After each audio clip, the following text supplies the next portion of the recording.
Eu agradeço também a sua presença, candidato, e o tempo começa a ser contado a partir de agora. Nós vamos começar a entrevista com um assunto que tem mobilizado os brasileiros. O senhor tem xingado ministros do Supremo Tribunal Federal, tem feito ataques sem prova nenhuma ao sistema eleitoral brasileiro. O senhor chegou, inclusive, a ameaçar não ter eleição no Brasil, como se coubesse ao senhor decidir uma coisa dessas. Candidato, com franqueza, o que é que o senhor pretende, ou o que é que o senhor pretendeu com isso? O senhor pretendeu, por acaso, criar um ambiente que, de alguma forma, permitisse um golpe, contra o qual, inclusive, a sociedade civil se manifestou agora com a divulgação de 2 manifestos ou outros manifestos em defesa da democracia? Primeiro, você não está falando a verdade quando fala xingar ministro. Não existe. Não existe. Um fake news da sua parte. Outra coisa, eu quero a transparência nas eleições. Vocês, com toda certeza, não leram o inquérito de 2018 da Polícia Federal, que inclusive está inconcluso. E aquela pergunta que eu sempre faço: se você pode botar uma tranca a mais na sua casa para evitar que ela seja assaltada, você vai fazer ou não? Então esse é o objetivo disso que eu tenho falado sobre o Tribunal Supereleitoral. E outra coisa, em 2014, tivemos eleições, no segundo turno, o PSDB duvidou da lisura das eleições e contratou uma auditoria. E a conclusão da auditoria do PSDB, que as urnas são inauditáveis. E só para ficar bem tranquilo aqui, mano, 2018, houve uma denúncia de fraude, e a senhora Rosa Weber determinou que fosse aberto um inquérito pela Polícia Federal para apura a fraude. Que, obviamente, se houve fraude, eu ganhei, que talvez você ganhou. A PF começou a apuração.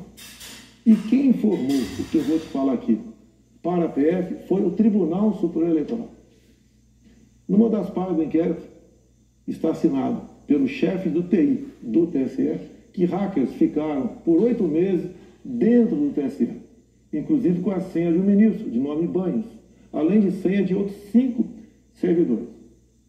Imediatamente, a Polícia Federal pediu os logs, as impressões digitais do que ocorreu nas eleições de 2018.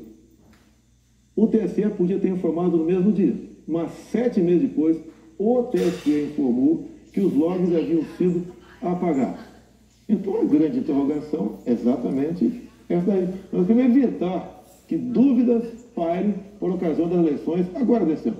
Nada mais além disso. É curioso que o senhor se refira a esse episódio, porque o senhor, inclusive, foi acusado de ter divulgado informações sigilosas de investigações inconclusivas. Mas sobre a transparência que o senhor afirma defender das urnas, órgãos fiscalizadores como o Tribunal de Contas da União, a Advocacia Geral da União, associações de juízes, associações de juristas, associações de delegados da Polícia Federal, todos já atestaram a segurança das urnas eletrônicas. Eu vou além.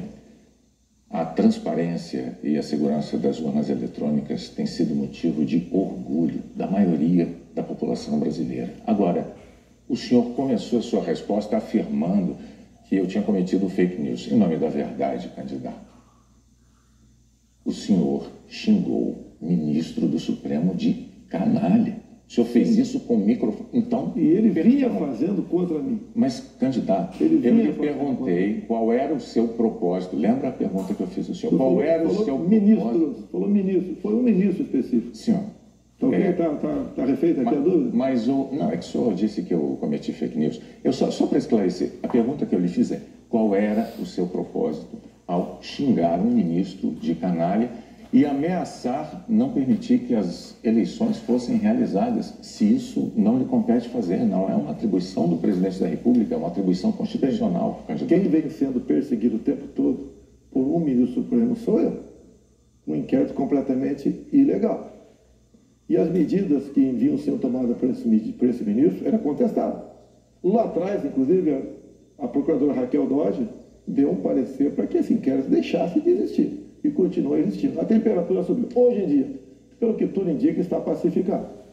Espero que seja uma página virada. Até você deve ter visto, por ocasião da posse do senhor Alexandre de Moraes, um certo contato amistoso nosso lá. E pelo que tudo indica, está pacificado. E quem vai decidir essa questão de transparência ou não serão, em parte, as Forças Armadas que foram convidadas a participar da Comissão de Transparência Eleitoral. As Forças Armadas são uma das partes, né, desse grupo que analisa a segurança. A grande questão não é nem a presença das Forças Armadas, candidato.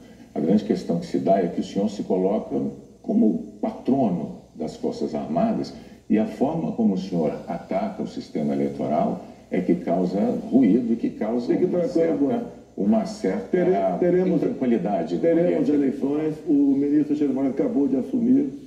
Amanhã ele tem um encontro, pelo que me parece, um encontro com o ministro da Defesa para tratar desse assunto sobre transparência eleitoral. Tenho certeza que o ministro Alexandre de Moraes vai conversar e chegar a bom termo essa questão de eleições. Agora, precisei provocar para que chegasse a esse ponto. Pode ter certeza que vão ter eleições limpas e transparentes no corrente ano. O senhor costuma dizer que defende a liberdade, mas a impressão que dá quando a gente vê manifestações de apoiadores seus é de que nem todos têm a mesma percepção daquilo que o senhor defende, porque é muito comum vermos apoiadores seus defendendo medidas absolutamente inconstitucionais, fechamento do Congresso, fechamento do Supremo Tribunal Federal, golpe militar, intervenção militar com Bolsonaro, essas coisas são ditas. Inclusive tem uma frase que é muito ouvida também nessas manifestações por parte desses grupos que é: eu autorizo. No entanto, o senhor não os desautoriza, candidato. Isso não é uma sinalização ruim dessa parcela de apoiadores? Você vê as manifestações nossas sem qualquer ruído, uma lata de lixo sequer virada nas ruas.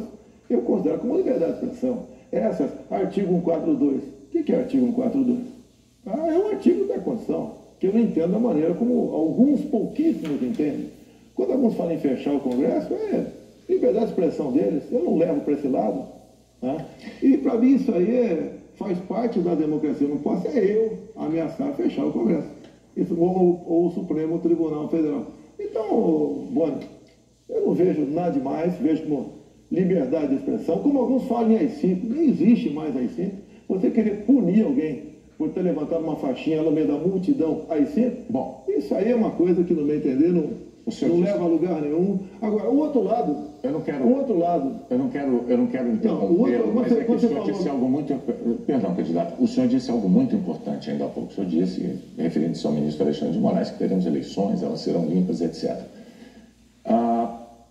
Com o intuito de tirar esse estresse, tirar a intranquilidade desse momento eleitoral no Brasil. O senhor não quer aproveitar essa oportunidade diante de milhões de brasileiros para assumir um compromisso eloquente de que vai respeitar o resultado das urnas, seja ele qual for? Seja qual for, eleições limpas devem e têm que ser respeitadas. O senhor limpas e transparentes têm que ser respeitadas. Está atestado que as eleições brasileiras são limpas e são transparentes e que as urnas são auditáveis. Isto posto, eu lhe pergunto mais uma vez. O senhor vai assumir um compromisso diante de milhões de brasileiros de respeitar o resultado das urnas e estimular os seus seguidores a fazer o mesmo, candidato? Serão respeitados os resultados das urnas desde que as eleições sejam limpas e transparentes. Como você disse que são auditáveis, em 2014 não aconteceu isso. Mas tudo bem. Vamos botar um ponto final nisso? O senhor vai botar um ponto final? Vamos para outra pergunta, outro assunto. Então, vamos respeitar os... Nós temos uma declaração importante do candidato Bolsonaro assumindo publicamente o respeito ao resultado das urnas de outubro. Renata. Pandemia, candidato. Nos momentos mais dramáticos, o senhor imitou pacientes de Covid com falta de ar. Sobre as mortes, o senhor disse, e daí, eu não sou coveiro? O senhor estimulou o uso e usou dinheiro público para comprar medicamento comprovadamente ineficaz contra a Covid. O senhor desestimulou a vacinação. O senhor não teme ser responsabilizado, senão pelos eleitores, pela história? Olha, nós compramos mais de 500 milhões de doses de vacina. Só não se vacinou quem não quis. Eu acho que você veio se vacinar. Comprada por mim. E em tempo bem mais rápido que outros países, que isso não tinha no mercado. Não poderia eu, num primeiro momento, por exemplo, falar que devíamos assinar certos contratos, como por exemplo com a Pfizer, onde a Pfizer não garantia a entrega da vacina. A primeira vacina no mundo foi dada em dezembro de 2020. Em janeiro, nós já estávamos vacinando no Brasil. Então, fizemos a nossa parte. E o grande erro disso tudo foi um trabalho forte da grande mídia, entre eles a Globo, desestimulando os médicos a fazerem o tratamento precoce. Que isso é conhecido como uma liberdade do médico. Quando algo é desconhecido, como até hoje é desconhecido, dos efeitos possíveis, efeitos colaterais da vacina, desaconselhar, inibir, ameaçar, caçar o registro de médicos. Isso que foi errado feito durante a pandemia. Mas, candidato, o senhor desestimulou a vacinação. Isso não tem nada a ver com liberdade. O senhor chegou a dizer que quem tomasse a vacina poderia virar jacaré. Mas o senhor associou a vacinação ao vírus da AIDS. E mais, quanto às vacinas, a Pfizer esperou 93 dias por uma resposta quando a empresa procurou o governo para tratar de vacina. A Coronavac, o senhor desautorizou o ministro e chegou a suspender a compra da vacina. Não houve explicação da minha parte. A questão da Pfizer. No contrato da Pfizer estava escrito: não nos responsabilizamos por qualquer efeito colateral. Outra coisa, a Pfizer não apresentou quais seriam os possíveis efeitos colaterais. Eu usei uma figura de linguagem, jacaré. Figura de linguagem? Sim. Você acha que é o caso de brincadeira? Não é brincadeira isso. Isso faz parte da literatura portuguesa. Então, brincadeira é, num momento difícil para o Brasil, a imprensa desautorizar os médicos pela sua liberdade de clinicar. Esse foi o grande problema. E outra coisa, eu não errei nada do que eu falei. Eu falei no início da pandemia que nós devíamos tratar dos idosos, pessoas com comorbidade, e o resto da população trabalhar. Isso eu falei. E não errei. Hoje, muitos países já falam que o lockdown foi um erro, que as pessoas se contaminavam muito mais em casa do que nas ruas. E outra coisa, se falava em fazer o que o lockdown? Lockdown 1 mês, 2 meses no máximo para achatar a curva. Durou mais de um ano o lockdown. E até hoje continua gente falecendo por Covid. Ou seja, o lockdown serviu sim para atrapalhar a nossa economia e contaminar mais pessoas ainda em casa. Candidato, mas as medidas socioeconômicas importantíssimas, elas foram adotadas por governos no mundo inteiro justamente para sustentar o fique em casa no pico da pandemia, fique em casa se puder, para que as pessoas pudessem proteger a própria vida e ao mesmo tempo receber um amparo econômico, para evitar o colapso dos hospitais, aliás, como nós vimos em Manaus, pessoas morrendo com falta de oxigênio por um erro de logística e gestão do seu ministro da Saúde. Negativo. Menos de 48 horas estavam chegando já cilindros lá em Manaus. Lá foi uma coisa atípica, anormal, que aconteceu de uma hora para outra. Menos de 48 horas, cilindros começaram a chegar em Manaus de alguns pontos do Brasil. Fizemos a nossa parte em Manaus. Não faltou da nossa parte recursos bilionários para governadores e prefeitos enfrentarem a Covid, construir hospitais de campanha. Então fizemos a nossa parte. Raro país do mundo que fez algo melhor do que nós fizemos.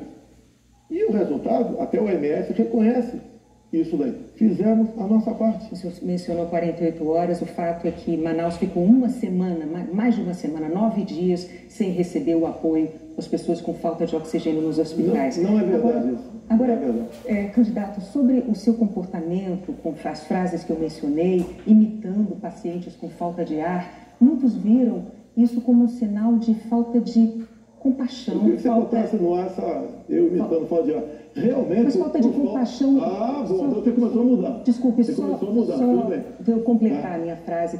Muitos viram isso como uma falta de compaixão, de solidariedade com os doentes, com as vítimas, com os parentes das vítimas. O senhor se arrepende? A solidariedade, eu me manifestei conversando com o povo nas ruas, visitando a periferia de Brasília, vendo pessoas humildes que foram obrigadas a ficar em casa sem ter um só apoio do governador ou prefeito. Isso que aconteceu. E nós fizemos exatamente o quê? Demos o auxílio emergencial imediatamente. 68 milhões de pessoas humildes começaram a receber o auxílio emergencial. eles estavam condenados a morrer de fome dentro de casa. O senhor não se arrepende das declarações? Ou ir para a rua, fazer o que não queriam. Poderiam ter um caos na rua, caos porque pessoas com fome iam para a rua. Criamos imediatamente auxílio emergencial. Fizemos a nossa parte. Demos tanto dinheiro para governadores e prefeitos que a gente não tem notícia de eles terem atrasado, foi de pagamento ou até mesmo 13º. E quando tivemos a oportunidade de investigar fraudes, aquela CPI do circo feita por Renan Calheiros, Omar Aziz e Randolfo Rodrigues, não quiseram investigar os desvios de recursos enviados para 9 governadores do Nordeste. Fizemos a nossa parte e tratei com muita seriedade essa questão. Agora, não adotei o politicamente correto. Não estimulei. Inclusive, o que eu falei é que quando foi decidido o que era essencial, o trabalho essencial, eu falei, deve ser todo aquele necessário para o homem ou a mulher levar o pão para dentro de casa. A própria MS concordou comigo nessa Então o senhor chama isso de politicamente incorreto? O senhor não se arrepende do seu comportamento, das frases que fez, imitando pessoas com falta de ar, como solidariedade com as famílias? Você acabou de falar que eu não imitei a falta de ar, voltou a falar em falta de ar novamente. Você voltou a falar em falta de ar novamente. 700 mil mortos. A minha pergunta é muito específica. O senhor se arrepende? Lamento as mortes. Não tem que não perder um parente, um amigo. Lamento as mortes. Agora, não poderia ser tratada a Covid da forma como começou a ser tratada. E quando você fala em tratamento precoce, lembre-se que no protocolo do Mandetta tinha o tratamento precoce lá, mas só em casos graves, onde eu não concordei com ele. No início, o protocolo do Mandetta era vá para casa. Quando sentir falta de ar, procura um hospital. Eu falei, procurar para quê se não tem remédio? E não tinha vacina também naquele momento. Bom, vamos falar de economia? Eu só queria observar, a Renata não retirou observação sobre o fato de o senhor ter imitado pessoas com falta de ar. Ela disse, não. Ela disse que o senhor imitou gente com falta de ar e que faltou também a solidariedade. Foram as duas coisas. E o senhor não respondeu? Mas, candidato, o senhor já deixou claro que o senhor acha que mais brasileiros se contaminaram por ficar dentro de casa sem se expor. Não, o senhor disse isso. Mostra isso aí. O senhor disse isso. Então vamos agora para a economia. Vamos para a economia, que é um tema que o senhor também gostaria de abordar certamente. Em 2018, como candidato, o senhor disse assim, numa entrevista: eu sei do que é que o povo precisa. Inflação baixa, taxa de juros menor, dólar menor. Aí veio o seu governo, os juros básicos da economia dobraram, a inflação mais que dobrou, o dólar que estava em R$ 3,90 está em mais de R$ 5,00. É verdade que tudo isso se deu num cenário de pandemia e num cenário também de guerra na Ucrânia. Ocorre que esse cenário não mudou, não é? A pandemia não acabou, infelizmente, e a guerra da Ucrânia é uma realidade ainda.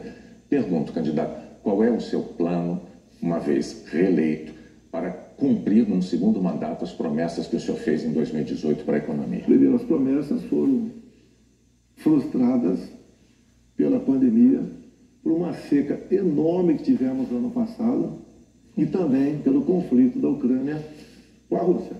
Se você pegar os dados de hoje, você vê o Brasil como talvez o único país do mundo com uma deflação. Um país onde vai ter uma inflação menor do que, por exemplo, a Inglaterra, menor que os Estados Unidos. Você vê também que a taxa de desemprego tem caído no Brasil. Os números da economia são fantásticos, levando-se em conta o resto do mundo. Nós não podemos... Se fosse apenas o Brasil com esse problema, eu seria o responsável. O que nós pretendemos fazer? É continuar exatamente na política que estamos fazendo desde 2019. A grande vacina a favor da economia em 2019 foram reformas, como, por exemplo, da Previdência. Foi, por exemplo, a Lei da Liberdade Econômica. Foi a modernização das NR, das normas regulamentadoras. Milhares de normas nós deixamos de lado, nós revogamos. Então, a grande reforma da economia foi feita, a grande vacina foi feita em 2019 e fez com que nós pudéssemos suportar 2020. Nós pegamos 2020 e 2021 e tivemos um saldo positivo de quase 3 milhões de empregos no Brasil. Diferente de 2014 e 2015, que tivemos uma perda de quase 3 milhões de empregos no Brasil. Isso é sinal do quê? Competência da equipe econômica. Programas como, por exemplo, o Pronamp e o BEM preservaram mais de 10 milhões de empregos no Brasil.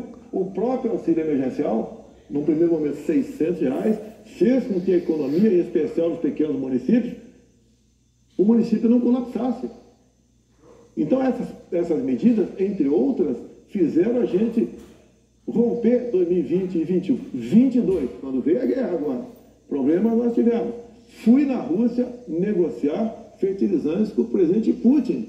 Se não tivesse ido, não teria fertilizante para a nossa safra agora, desse segundo semestre. Não, isso é importante. Não. Isso garantiu que a segurança alimentar do nosso Brasil e do mundo. Só para concluir, então, no segundo mandato, o senhor daria sequência aos planos que foram estabelecidos e desenvolvidos no primeiro mandato. Bonner, você pode ver, Bonner, nós somos o 7º país mais digitalizado do mundo. Tá? Nós fizemos muita coisa no Brasil, atendemos realmente a todas as camadas da sociedade. Só agora, na questão do IPI, a proposta do Paulo Guedes, que está parada no Supremo Tribunal Federal, nós pretendemos diminuir impostos de 4 mil produtos em 35% de IPI. Para o segundo mandato. Não, desde agora.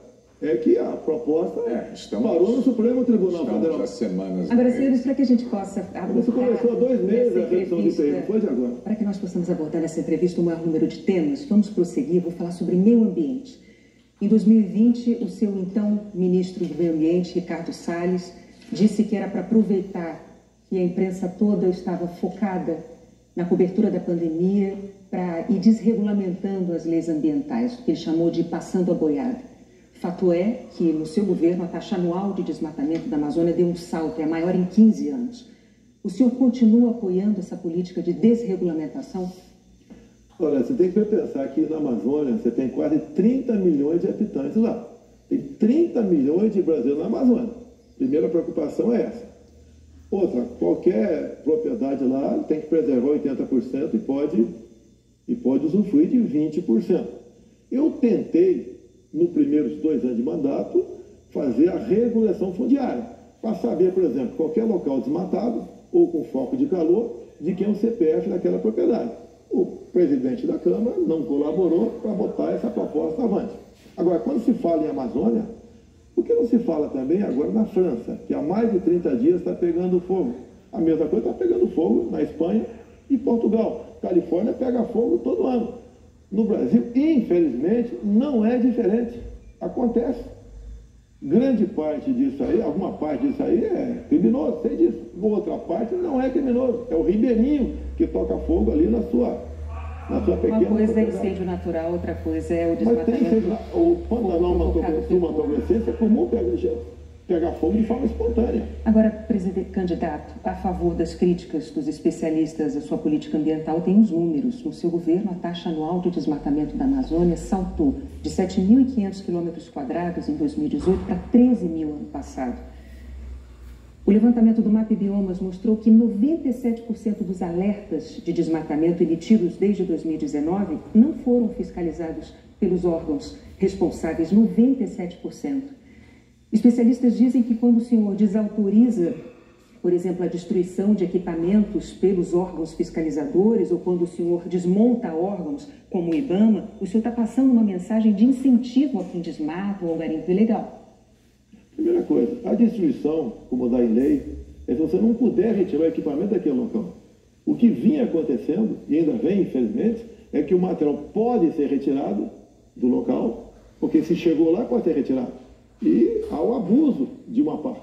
E como eu disse para você, tem locais... De qual parte? Tem locais na Amazônia ali que é permitido. Mas desculpa, eu não entendi. Abuso de qual parte do órgão fiscalizador? Sim, por parte do IBAMA. Sim. Por que, candidato? O que seria Mas o seguinte, o que diz a lei? Defesa da floresta. O que diz a lei? Um trator, por exemplo, você tem que tocar fogo se não puder retirar daquele local. E muitas vezes o pessoal do IBAMA faz? Toca fogo mesmo podendo retirar o material de lá. Mas aqui interessa defender a posse de um trator utilizado para derrubar árvores na Amazônia, candidato. Mas não está derrubando árvores na Amazônia, está derrubando em áreas, e muitas vezes... Mas a lei não fala se o local é permitido ou não. A quem interessa, candidato? A lei não fala. Tem sido destruído. A minha orientação é cumprir a lei. Nada mais além disso. Os órgãos fiscalizadores... Olha só, a Amazônia é do tamanho da Europa Ocidental. Ali na Amazônia cabe uma Alemanha, cabe uma França, cabe uma Itália, cabe um Portugal, cabe um montão de países. Você pensa que fiscalizar, evitar que pegue fogo... Mas só para entender, então, sobre a desautorização dos órgãos fiscalizadores para destruir equipamento apreendido... Não desautoriza, manda cumprir a lei. A lei fala que se o material puder ser retirado de lá, assim como entrou, não é para ser destruído. Mas com que propósito mesmo? Eu não entendi. Cumprir a lei. Propósito, cumprir a lei.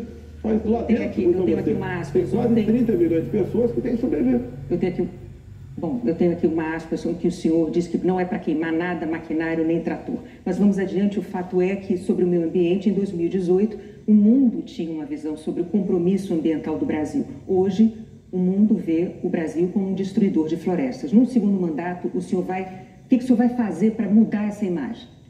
Primeiramente, destruidor de florestas. É uma mentira. Ninguém quer destruir floresta, né, por livre e espontânea vontade. O acordo Mercosul-União Europeia estava travado. Com os problemas agora da guerra, Ucrânia, Rússia, a União Europeia quer acelerar o acordo conosco para o Mercosul.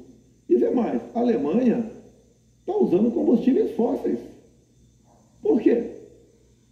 Se eram os países que diziam que nós devíamos cada vez mais buscar aí energia limpa. Concordo com eles, mas a realidade é outra completamente diferente. Não é a realidade aquilo que aquilo que a gente acha que deve ser, é o que tem que ser. Países da Europa já estão em contato conosco, por exemplo, atrás do hidrogênio verde. O Brasil será uma grande potência fornecedora de energia hidrogênio verde.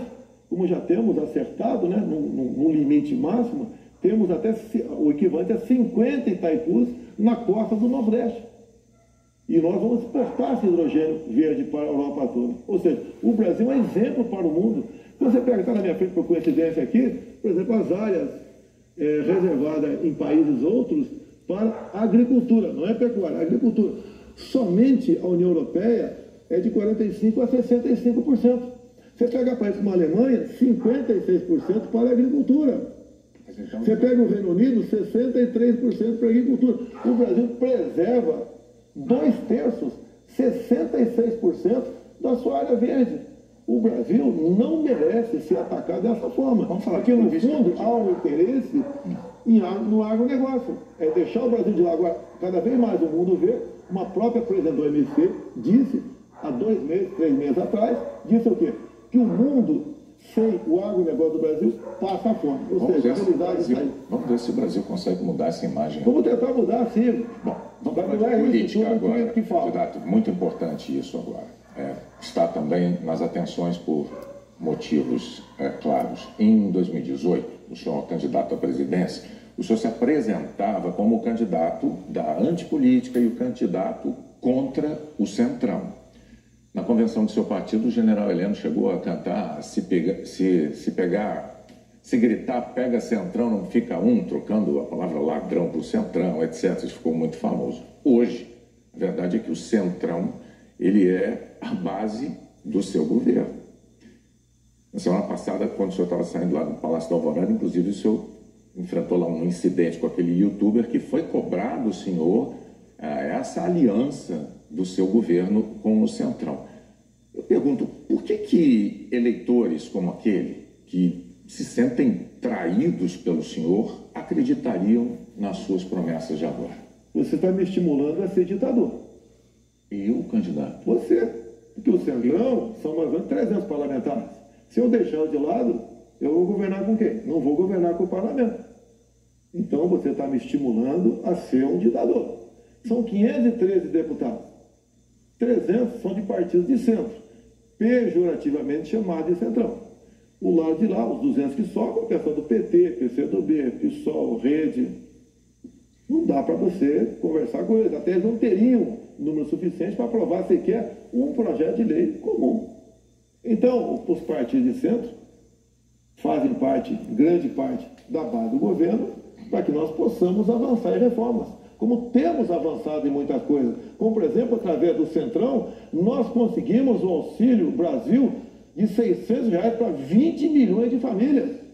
Dá para imaginar isso? E olha só, os partidos de esquerda votavam contra o parcelamento dos precatórios, que era condição para a gente dar lá atrás R$400 de Auxílio Brasil para esses mais necessitados. Então o PT votou contra o Auxílio Brasil de 400. Não, votou contra a questão dos precatórios. Parcelamento, porque sem parcelamento você não tem como conseguir recurso no orçamento para pagar os 400. Assim como agora o PT também votou contra, tá?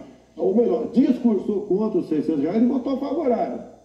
A questão política dele. Assim como a questão de poucos meses, para diminuir o preço da gasolina no Brasil, todos os senadores do PT votaram contra a redução do semestre no Senado. Agora vamos lá, candidato. Agora, como é que eu vou trabalhar com o parlamento sem os partidos de centro? Mas a questão, o senhor disse que eu estou estimulando o senhor a ser ditador. Estimulando, sim. Por favor, candidato. Não, longe de mim, não, eu não estimulei nada. É que a questão é a seguinte. Em 2018, o senhor chegou a dizer, até com propriedade, que governos anteriores tinham feito alianças com o Centrão. Mas o senhor disse criticamente que esses governos anteriores tinham feito nomeações com interesse político partidário e que isso tinha tudo para dar errado. O senhor chegou até a concluir assim: por isso eu não integro o Centrão. Mas recentemente, há dias, o senhor, com muita naturalidade, disse assim: eu sempre fui do Centrão, eu vim do Centrão. Aí eu tenho que perguntar ao candidato, em nome da clareza para os eleitores, em qual dessas duas afirmações o eleitor deve acreditar? O senhor sempre foi do Centrão? Ou o senhor, como disse em 2018, diz: eu nunca fui do Centrão por esse motivo? No meu tempo não era Centrão, não existia Centrão. Como assim? No meu tempo, esses partidos que eu já integrei não eram tidos como partido central. Agora, o importante, o importante, nós estamos num governo sem corrupção. Eu indiquei ministros pelo critério técnico. Eu não aceitei pressões de lugar nenhum para escalar ministro. Qual governo teria o ministro padrão Tarcísio de Freitas na infraestrutura? Padrão Marcos Pontes na ciência e tecnologia?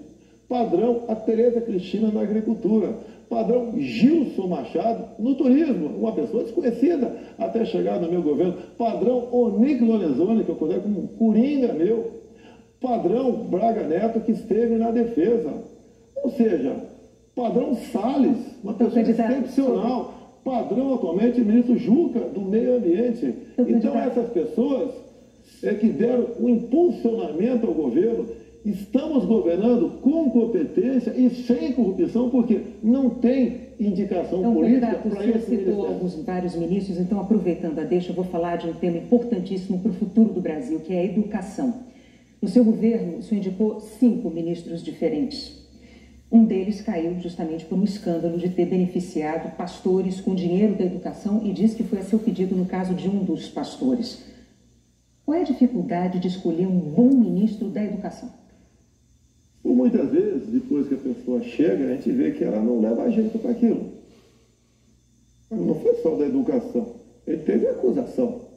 Ele teve morte de prisão. Ele foi preso, inclusive. Agora, conseguiu habeas corpus logo em seguida. Agora, fiquei sabendo depois, né? Que o Ministério Público do DF foi contra a prisão dele. Agora, veja só. Foi contra a prisão dele. Por quê? Não tinha nada contra ele. Se tiver hoje em dia, é outra história. Até aquele momento não tinha nada. A questão de ter 2 pastores, um que está no gabinete dele, qual é o problema? Agora, se ele faz besteira, se essa pessoa... Agora, nós começamos a investigar o caso dos pastores. Não foi a Polícia Federal. Nós começamos a investigar com a CGU. Agora, só na área da educação, o primeiro-ministro escolhido pelo senhor caiu depois de 3 meses porque, por causa de um escândalo, pediu que professores gravassem slogans de campanha seu. O segundo ministro praticamente fugiu do Brasil depois de ter insultado ministros do Supremo. O terceiro ministro nem chegou a assumir porque maquiou o próprio currículo. O quarto ministro envolvido no escândalo de corrupção. Quais são os critérios que o senhor usa para escolher um ministro de uma área tão vital para o futuro do país? As pessoas se revelam quando chegam. Atualmente, eu tenho um excelente ministro da educação. Acontece, igual um casamento, muitas vezes. Mas o senhor concorda que essa alta rotatividade prejudica? O ideal era não ter rotatividade nenhuma, mas acontece. Outros ministros foram trocados também. Bom, por vários motivos. Agora, Depois desse escândalo do MEC... Que escândalo do MEC, Boni? A saída do ministro... Mas que a saída é escândalo, MEC? Não é escandaloso, candidato. Um ministro destinar dinheiro da educação para 2 pastores, dizendo que o presidente da República indicou um deles... Cadê o duto cadê o duto do dinheiro vazando ali? Cadê o dinheiro? Candidato, cadê o dinheiro aparecido? Você não sabe? E está me acusando? Está acusando o Milton por isso? O senhor tem todo o direito de achar que não foi um escândalo. Nós vamos adiante. Depois do caso do ministro Milton Ribeiro no MEC, o senhor atenuou um pouco o seu discurso de que não havia corrupção no seu governo. Antes não tinha corrupção. Hoje, o senhor diz que os casos pipocam. Os casos pipocam de corrupção no seu governo. Bom, ao mesmo tempo, vão se acumulando denúncias de interferências suas na Polícia Federal, que é um órgão de Estado, não é um órgão de governo, e um órgão de Estado que o senhor prometeu prestigiar. Como é que o senhor explica para o eleitor essa mudança da sua postura da eleição de 2018 para cá, candidato? Primeiramente, quem me acusou de interferência na PF foi o ex-ministro Sérgio Moro. Falou que a prova da interferência estava numa sessão reservada a nós. Bem, eu não queria, a sessão foi gravada, eu não tinha obrigação de entregar ali a fita. O senhor teve 4 diretores gerais da Polícia Federal eu não tinha obrigação de entregar a fita. Entreguei a fita. Foi revelado, até com muitos palavrões na reunião de ministros. Não acharam nada. O que acontece? Eu, quando entrego o ministério para alguém, eu dou o ministério para aquela pessoa agir. Tá? A Polícia Federal, com a saída do Sérgio Moro, melhorou e muito na apreensão de drogas, na apreensão de numerários, tá? Em operações, melhorou muito. Em armamento, melhorou. E as pessoas vão mudando. Por exemplo, quando o André Mendonça saiu, porque ele foi para o Supremo Tribunal Federal, eu não considero uma saída da parte dele. Atualmente, temos um delegado da Polícia Federal à frente do Ministério da Justiça. Mas ninguém comanda a PF, Boni. Se pudesse comandar, o Lula teria comandado, a Dilma, o Temer, seja lá quem for. Ninguém consegue comandar a polícia dessa forma como você está falando aí. É que a Associação dos Delegados da Polícia Federal divulgou recentemente um documento com críticas, né? Eles afirmaram que o senhor e a sua equipe de governo trouxeram desgaste, eu estou lendo aqui os termos dele, trouxeram desgaste à imagem da instituição Polícia Federal e também prejuízos para os policiais federais. E que falas suas, candidato, jogaram desconfianças sobre a autonomia e sobre a imparcialidade da Polícia Federal, que goza de autonomia já há alguns anos, como ninguém poderia negar. Qual é a sua posição, então, diante de um documento com uma queixa, uma acusação como essa da Associação Nacional dos Delegados? Eu primeiro acabei de confirmar que não tem interferência, que gosta de autonomia. Outra coisa, eles acabaram de mostrar para mim que não tem interferência, gosta de autonomia. Eles dizem que o senhor jogou, as suas palavras jogaram desconfiança sobre a autonomia da PF. Não. Acabaram de falar que eu estou certo, não tem interferência lá. Contrário. Outra coisa, eles queriam uma reestruturação de carreira agora. Eu achei até justo. Mas outras categorias não concordavam com isso, sem serem beneficiadas também. E daí começou um movimento dentro, por parte de alguns delegados da PF, contra a minha posição, que desarma numa nota como essa daí. Eu queria, inclusive, reestruturar a Polícia Rodoviária Federal, que era bem mais fácil, menos onerosa. Os delegados, essa mesma associação, não topou fazer isso aí. Então, está uma briga política, salarial, por trás disso. Candidato, o senhor agora tem 1 minuto para suas declarações finais. Pois é, passou rápido. Eu queria ficar algumas horas com vocês aí. Quando o senhor começar, a gente começa a contar o tempo. Vamos lá. O que eu tenho a falar para a população brasileira? Peguei o Brasil numa situação crítica, na questão ética, moral e econômica. Começamos a trabalhar. Tá? Fizemos muita reforma em 2019. Infelizmente tivemos a Covid, depois tivemos a guerra lá fora. Tá? Tivemos uma seca enorme. E nós fizemos tudo possível para que a população brasileira sofresse o menos possível. Isso nós fizemos. Hoje você nota o preço do combustível caiu assustadoramente, nada de canetada, um trabalho nosso junto ao Parlamento brasileiro, conseguimos R$600 de Auxílio Brasil para 20 milhões de pessoas mais pobres, conseguimos a transposição do São Francisco, que estava parado desde 2012, levando água para o Nordeste. Nós pacificamos o MST, titulando terras pelo Brasil, e 90% dessa titulação foram para as mulheres. Criamos o PIX, tirando dinheiro de banqueiros, fazendo com que a população pudesse se transformar muitos em pequenos empresários, um PIX sem qualquer taxação em cima do PIX. Anistiamos 99% da dívida de 1 milhão de jovens junto ao FIES. Encerrou? Acabou. Muito obrigado aí, até a próxima. É boa, né? Renato, até a próxima. Candidato, mais uma vez, muito obrigado por ter vindo e por ter prestado esses esclarecimentos ao público telespectador, aos eleitores brasileiros. Nós voltamos ao estúdio do Jornal Nacional.